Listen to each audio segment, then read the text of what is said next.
Hey guys, how's it going? Thanks for coming. I'm Nick, and in this video we're going over 20 things I no longer buy during this COVID crisis. I know a lot of people are struggling just in quarantine, unemployment, or the virus itself. So this video is made to hopefully help people to try and save more money. Overall, typically I'm not an incredible spender, so I had to expand myself a little bit for this list. I did have a decent amount saved up before all of this, so it definitely helped me to not struggle as much as what other people are going through right now. So if you want to learn how to understand what's going on, how to prepare, and what to do, you could definitely subscribe to this channel to help you during that. But enough talking, let's start it off with number one. Although it's forcibly that we can't do it anyway, I no longer buy haircuts. My dad actually did this yesterday. It's looking pretty good, not too bad.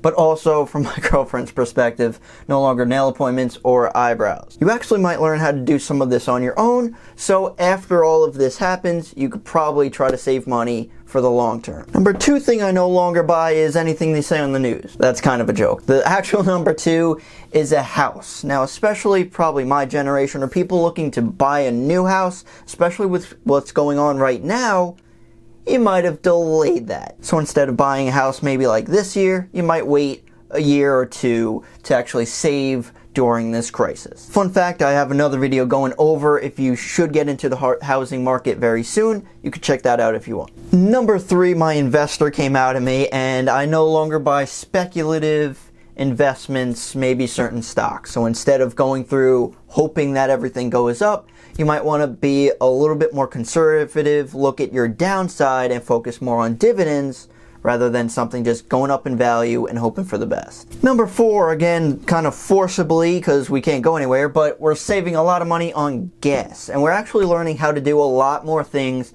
virtually. I know my parents are actually looking, like realtors could actually show houses virtually now. Interviews, a lot of them are just like virtual interviews. So this could actually change the world going forward. Ergo, less gas cost for you, even though gas prices are like really low right now. Wish I could store a barrel of oil in my backyard. Number five is gym membership. So I've been holding a gym membership for a while. I mean, right now, all gyms they canceled their payments because obviously no one could go there. However, a lot of people are kind of reestablishing like maybe a at-home gym, finding ways to walk around the neighborhood or whatever like that. So people will possibly get more used to working out at home as I am, so they're probably going to cancel their membership. That's what I'm planning on doing, especially maybe things will start reopening soon. However, a lot of people might not risk going to the gym, being around people when they could still do it at home. So that could save you a monthly payment. Now, number six is car insurance, and I realize this seems pretty bad to like, oh, no longer buy car insurance. You should get in car insurance because you need it. However, I'm talking about like pricey or expensive car insurance. My brother actually just called up car insurance. He was able to drop it a good rate, maybe like say $400 a year. And I also just went through a defensive driving course. You could save 10% of your car insurance that way. So there are ways to save on car insurance. Number seven is Lysol. That's a joke. You can't find Lysol anyway. But number seven is hotels. Again, you're kind of forced to, whether hotels are open or not, it probably depends on your location or your state and everything like that. But instead of traveling right now, you might not stay in hotels. You might do like just one-day trips. You go somewhere and come back instead of spending money here. So that could help you a little bit. Number eight, just because I'm an investor, is expensive IRAs. I went through all my old IRAs. You could have huge expense ratios, so you're not even understanding how much cost that's bringing on to you, so you might want to lower that. I just moved it into like Vanguard because they have very low expenses. And a lot of 401ks actually have hidden costs that you have no idea about. Number nine I'm no longer buying is savings accounts for multiple reasons. A lot of people are saying high yield savings. High yield doesn't exist anymore. You're lucky to get like 1.5% when inflation is eating your money away. So saving your money for the long term is actually a horrible idea. That's an investor standpoint. You should have a good chunk of cash just in case something happens, like right now. I could go a lot more deeper into this. If you guys are interested, let me know. If you are, I'll make another video on it. Number 10 thing, which I'm incredibly sad about, which a lot of people probably are concerts.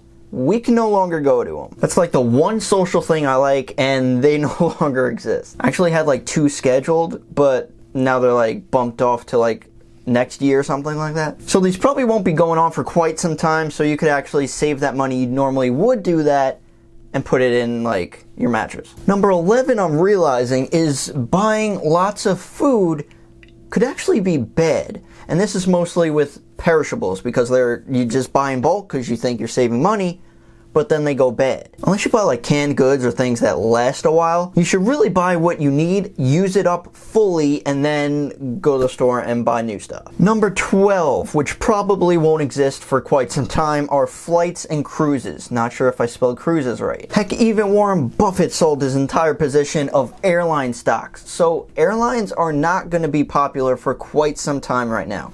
So what you normally would be putting into vacationing might be a little bit more local this time. Hopefully you guys are liking this list so far. Hit this video with the thumbs up if it is, and of course if you could think of any other ones, just let us know.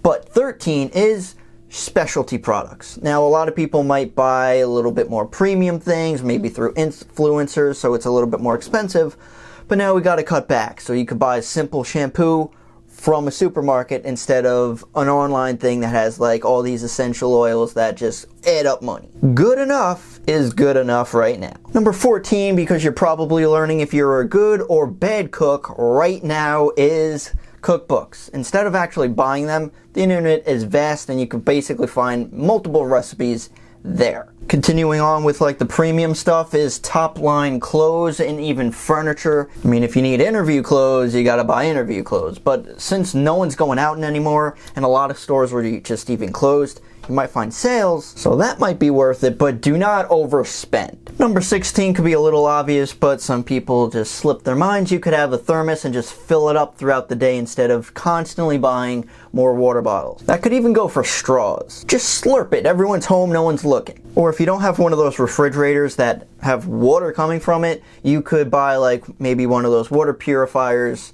That could help too. Little sad on this one too, but number 17 is Groupon activities. They had a lot of different deals, but now a lot of the activities are no longer existent. If you did have a Groupon, by the way, you could contact them and get a refund. I just did that. You do get Groupon bucks, so you would have to spend that at some point in the future, but you can get your money back. But it still might be a while for us to actually use Groupon activities. Number 18 are CDs. I used to be into CDs for a while. You know, rocking out in your car. Well, now everyone's home. You could simply just go on Spotify, you could go on YouTube and just look up any music that you wish. You don't necessarily need CDs. I would recommend like library for CDs or DVDs, but they're not open. Maybe when things become a little bit more normal, maybe you could look into library. Number 19 really breaks my heart because I used to be a huge gamer, but video games. One reason is because a lot of video games today just suck and they gave up all their passions, but also because you can play old video games or even board games that you have. Heck, you can make up your own games. And last but not least, number 20 is the government.